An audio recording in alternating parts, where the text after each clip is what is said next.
Morning, everyone. I'm back at the Windolph. I told you I'd pick up where I left off. It's Wednesday morning. We have winter weather coming through, so I'm not hauling corn. He doesn't like to run the trucks on the sloppy roads, and I don't like to drive on them. And the last I was pointing out was how this channel going across. I'll show it on the other side too. You see how it's bent? This side is even bent worse. It should be coming straight out. And those uprights here are all twisted out of shape with the ears broke off the bottom. The man I bought this from already had bought this channel iron to replace it with, and some shafts. I don't know where he was going to use those exactly. But I got thinking, I'm not just going to replace it with that channel iron, because if it bent once, it'll probably bend again. Not that I'm going to use it that rough like it probably was used before. As you can see, the sprockets had really been worn out, and someone had actually cut pieces and welded them on all the teeth instead of just building them up. They went through a lot of work doing that. But that'll be another subject when I get into it, the chain and the sprockets. But I think I'm gonna take this channel off, cut it off, straighten it, and then I'll take the other channel and weld it to it and box it. Then it'll never bend. And then reinstall it. I think that'll be the way to go with that.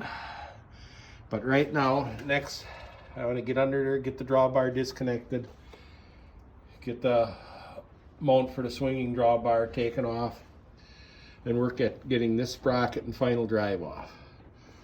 So I'll get at that. Oh, I'm underneath it here now, taking the bolt out. That wasn't rusted tight at all. You can see it's all covered with grease. So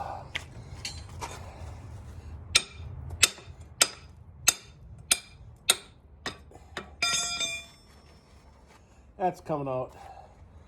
Just getting that bolt out is turning into an easier job than I thought it was going to be. So I got the drawbar disconnected on the front. Now I have to get this nut off here yet, so that this mount will come off with the drawbar.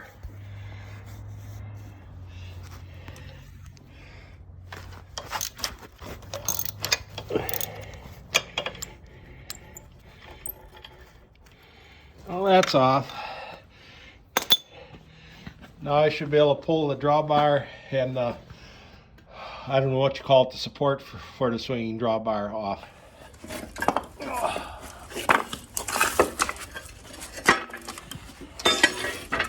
There that is.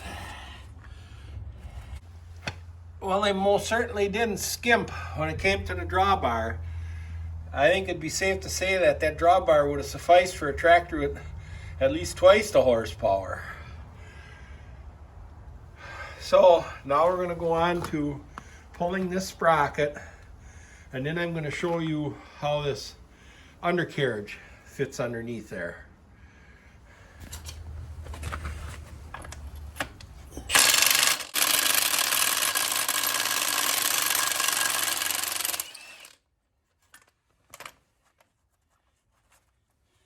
This side, on the other side, they were greasy. Came right off. Well, this one, I can see that isn't the correct bolt. I don't think it's a coarse thread bolt. The other side, they were all nice fine thread ones.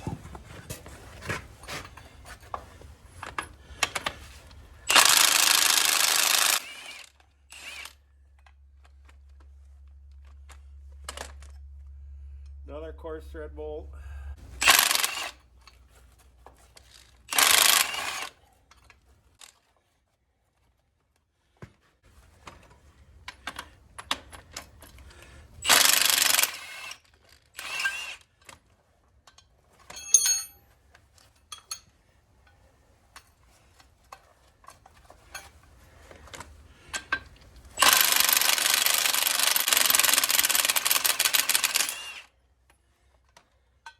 Head is rounded off.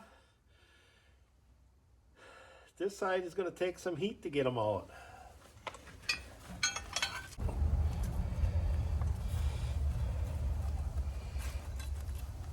Oh, I'm trying to get a wrench on the nut. The last one I don't think even has a nut on it.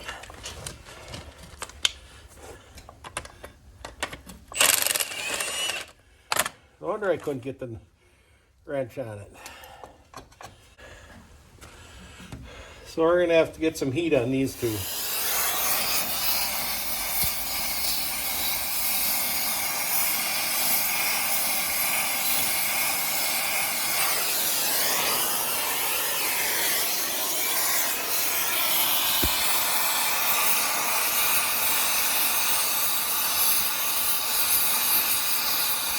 Well, hopefully that'll do it. Let's see if it'll rattle loose now. There's one.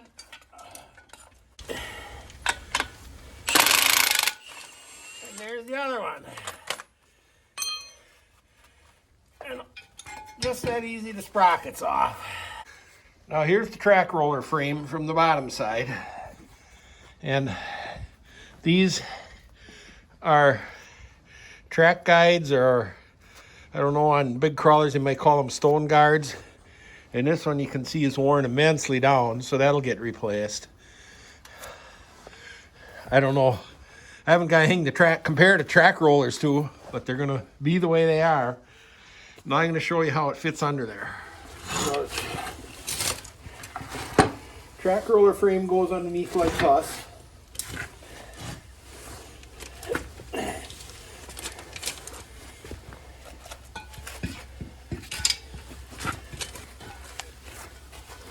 The sprocket would go on. And the track roller frame gets pulled back, and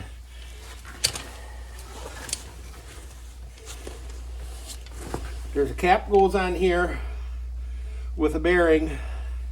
You see that one, it's just the inner race left with the ball bearing goes on there. The track frame also bolts onto the final drive here. And then it bolts onto these uprights here. Everything which all has to get straightened out to line up. So now I'm gonna pull that. There, you can see it from the side now. I'm gonna pull that track frame back on there, lift the sprocket off, and take the final drive off. The sprocket out of the way. Get the track roller frame out of the way.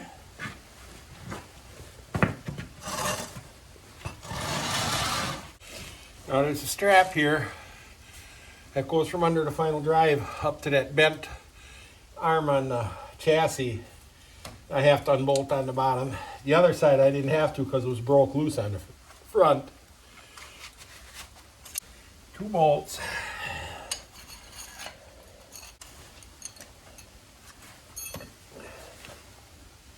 Oh.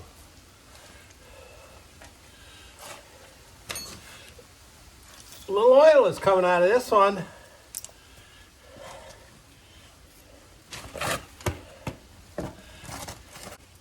I'm gonna go get my catch pan. Oh, oil's still running out, so that's a good sign.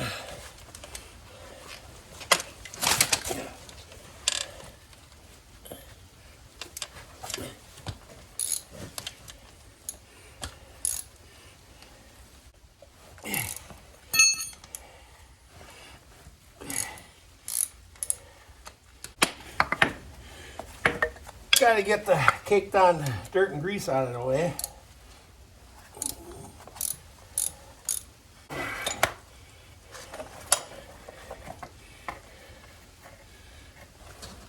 No job is complete unless you drop a wrench in the oil drain pan.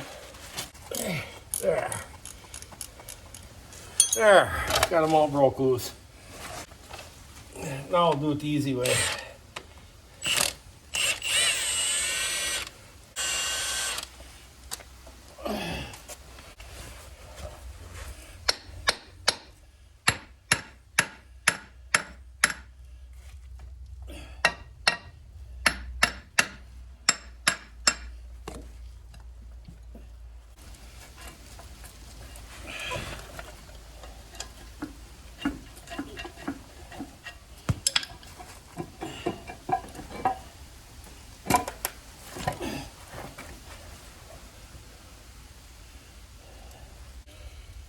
Now this one has something interesting inside I'm going to show you here in a second. Now you see how that one is a spoked final drive gear, bowl gear? This is a solid one. And you can see the movement here.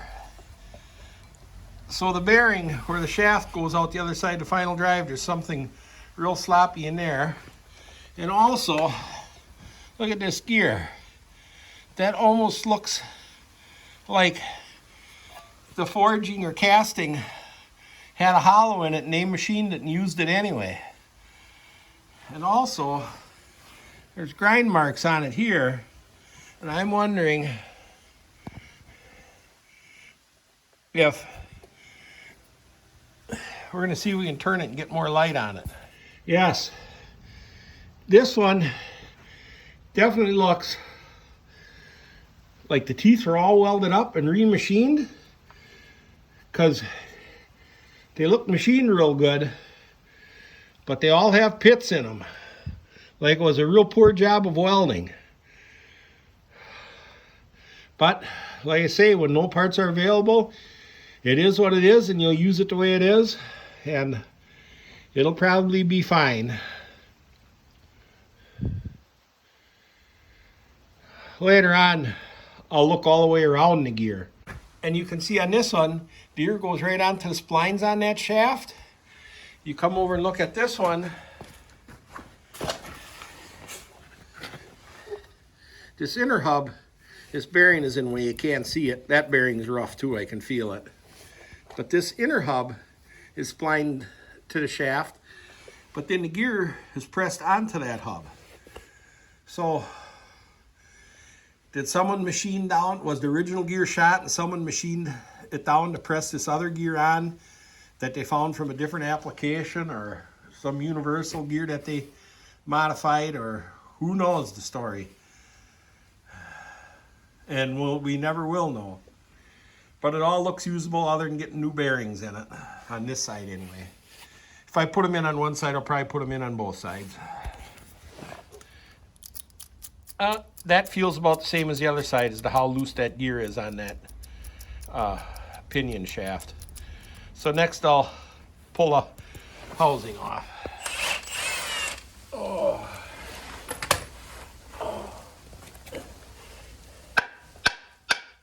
It's moving.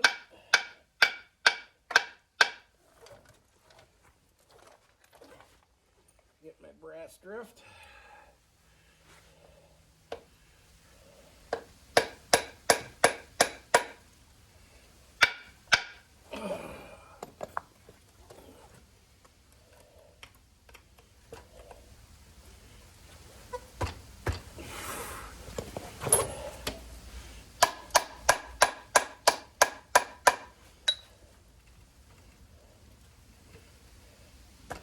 So far, just like the other side. A little bit at a time.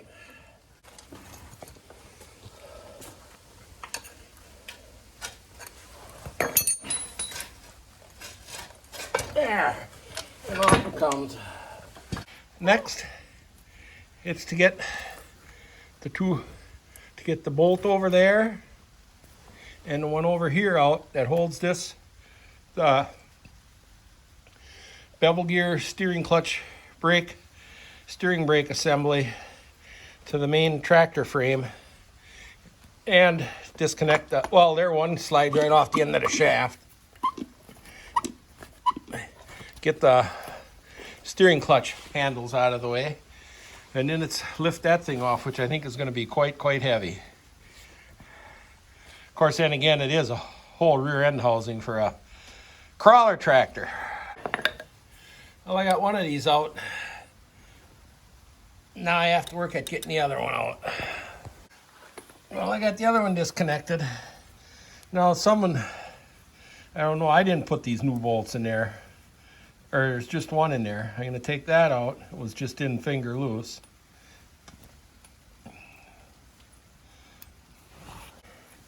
And also this one. I have no idea how any of this comes apart. Now I guess I'll try and loosen these up. Oh, let's see what happens if I just hit it.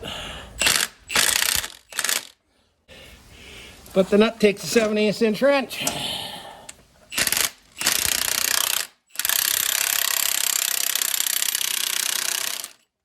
Oh. See how that one came off? I'll just put new bolt in. We'll see if it'll twist the other one off.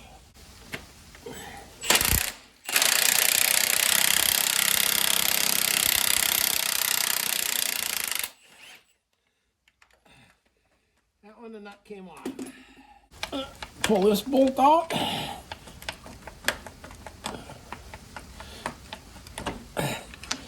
I'll go around to the other side and pull the other bolt out if I can. Hopefully I got the camera aimed right.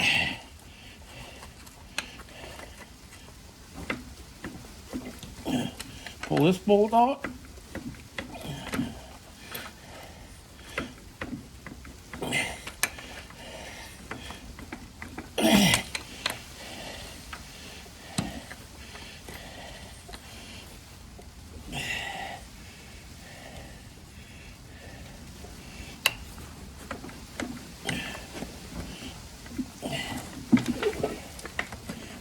Got that bolt out.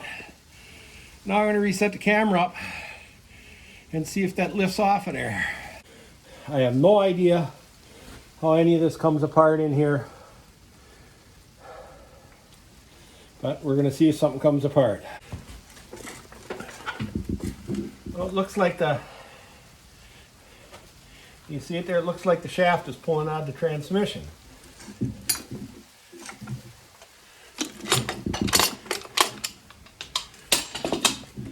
The whole main shaft is coming out. I don't know if that's right. Oh.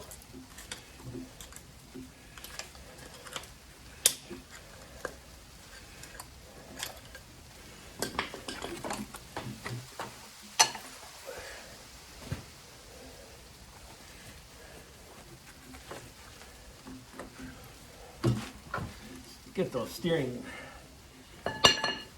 handles out of the way.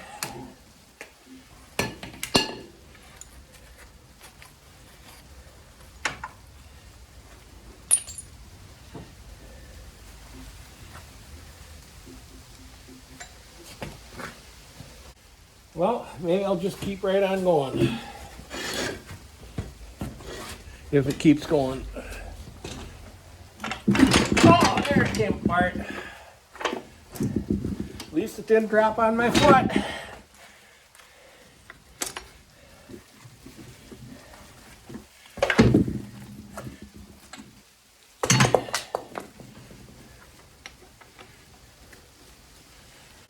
You can see there's a coupler here.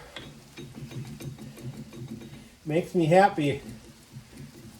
There's a little play in the coupler on the input shaft to the rear housing, and there's no noticeable play where the coupler goes on to the output of the transmission. So here is the rear housing. As I said, and this, I want to get in the basement of the house and up on the workbench there where I can work on it nicely, where it's warm, and sit and think about how it comes apart. I'm going to try tipping up and show you in the back side of it again. Now I have no idea on earth how any of this comes apart. There the steering clutches are, and the brakes are under this part. Now the holes on the end of the housing are nowhere near big enough for this to come out the end. So somehow this has to get disassembled, or the shaft pulled out, something, so the clutch can be lifted out. But even at that, these springs on the clutch, the whole thing still seems too long that it would not come out through here.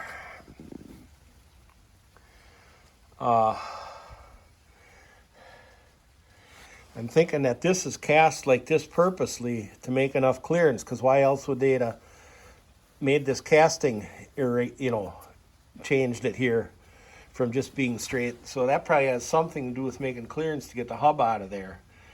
Maybe I have to pull these springs and shafts out inside, turn it and take them out one at a time to get the clutch apart before it comes apart. But that's why I'm gonna have to get my hand truck out and get this in the basement and get it up on the bench. That in itself will be a job.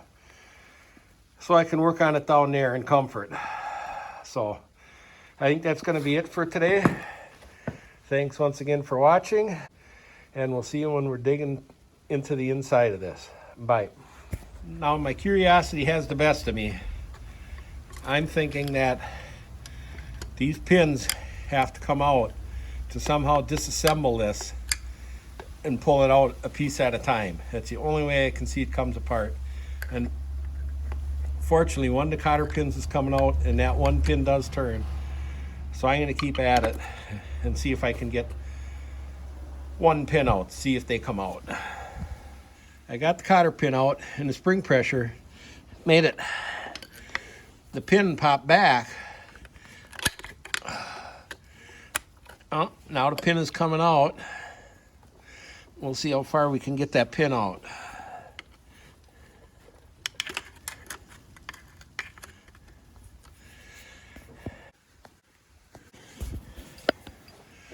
Well, I'll show you more when I'm working on it in the basement, but yes, I got one pin out. So I'm thinking that's how it's going to have to go, is I have to get this to turn. I think that brake band is tight on the drum. Get it to turn and take all of these out. So now I am going to let it at that for today. You know, it is the curiosity makes you want to keep on going, but I think that's going to be it for today until I get it in the basement. So once again, thanks for watching.